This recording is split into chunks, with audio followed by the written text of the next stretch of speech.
રહ્યા. અને એની ઉપરથી આપણે શબ્દ લખવાના છે SUN. સન એટલે સૂર્ય પેલું તો આવશે ને એનું ઈ જ.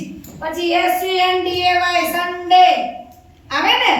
પછી સનફ્લાવર સૂર્યમુખી. એવા સન ઉપરથી શબ્દો ગોતીને આ પૂરા કરવાના છે.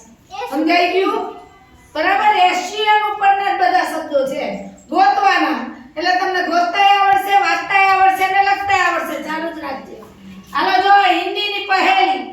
આયા જુઓ જીવ બુજો.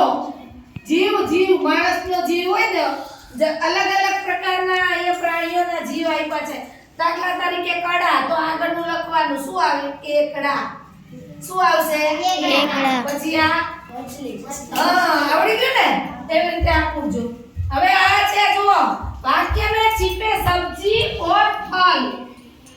फल ढूंढीने लखो. दाखला तरीके छेलू छे लखन दूध अपने आप पीता है तो पपीता.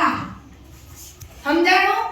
એવી રીતે ફળ અને સબ્જી ગોતીને વાક્યમાંથી એની નીચે લીટી એ કરજો. નીચે લખવાનું છે.